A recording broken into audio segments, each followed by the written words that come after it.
और अब देश हित में बात करते हैं इंदौर में हुए हादसे की, जिसने देश भर को रुला दिया। इंदौर के मंदिर में रामनवमी के दिन कुएं में गिरने से 36 लोगों की जान चली गई। जिस कुएं में हादसा हुआ उस पर भ्रष्टाचार और लापरवाही का स्लैब पड़ा हुआ था। उस हादसे का जिम्मेदार प्रशासन और राजनीति का गठजोड़ भी है।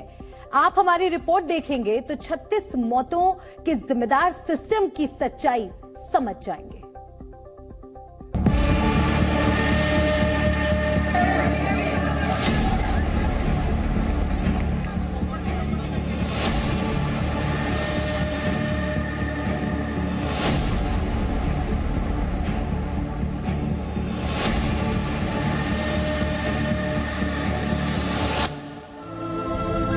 यही है इंदौर का वो कुआं जिसने 36 जिंदगियों को निगल लिया,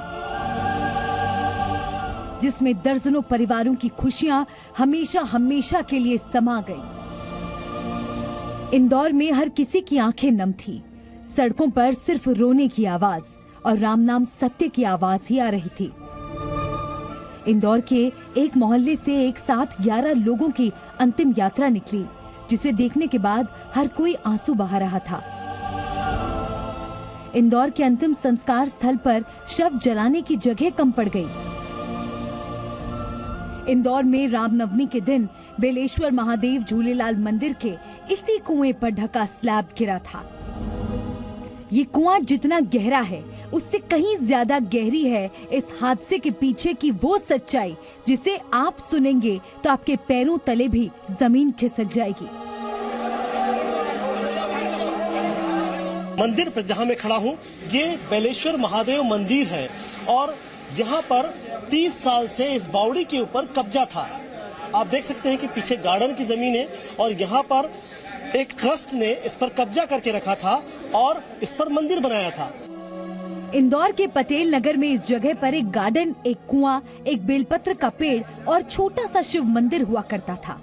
लेकिन 30 साल पहले कुछ लोगों ने गार्डन घेरकर मंदिर परिसर बना लिया। कुएं पर गर्डर और सरिये दिख रहे हैं। इन्हीं पर स्लैब डालकर ढका था, जो लोगों के दबाव के कारण अचानक से धंस गया।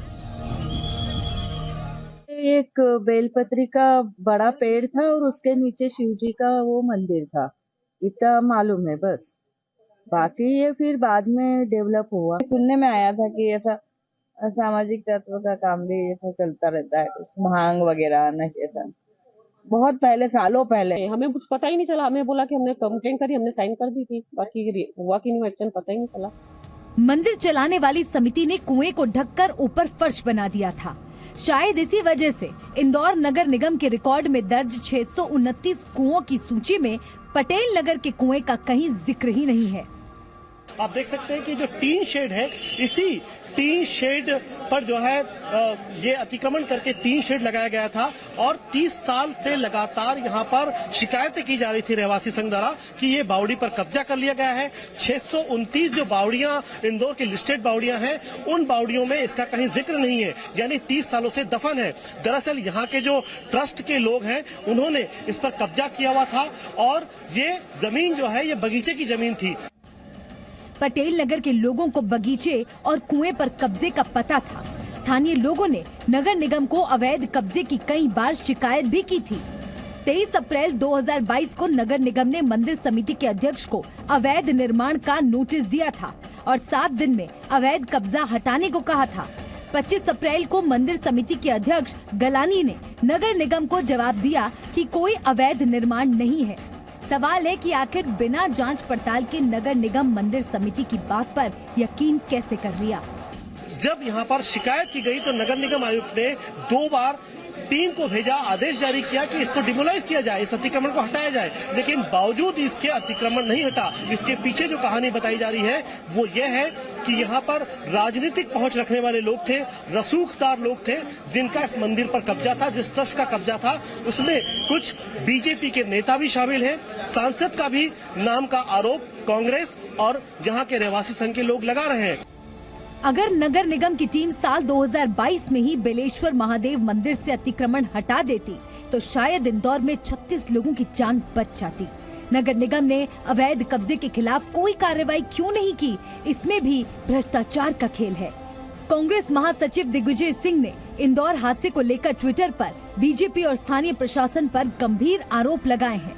दिग्विजय सिंह ने लिखा है, सार्वजनिक प्राचीन मंदिर पर प्रभावशाली व्यक्तियों का कब्जा था। स्लैब डालने की शिकायत नगर निगम को कई बार की गई, पर राजनीतिक प्रभाव के कारण सुनवाई नहीं हुई।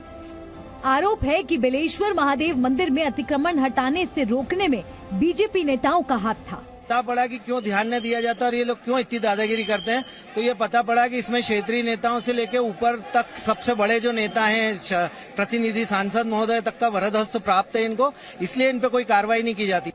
इस हादसे में अब इंदौर पुलिस ने मंदिर ट्रस्ट के अध्यक्ष सचिव के खिलाफ गैर इरादतन हत्या का केस दर्ज कर लिया है। हादसे में घायलों से मिलने मुख्यमंत्री शिवराज सिंह चौहान इंदौर के अस्पताल पहुंचे। इंदौर हादसे से सबक लेते हुए उन्होंने पूरे राज्य में खुले बोरवेल की जांच करवाने का आदेश दे दिया है। घटना की जांच के निर्देश दिए है। मजिस्ट्रेट जांच भी होगी जो जिम्मेदारी तय करेगी, और पुलिस ने प्रकरण भी पंजीबद्ध कर लिया है। जांच के आधार पर जो भी दोषी होंगे उनके खिलाफ कार्रवाई होगी। जी न्यूज़।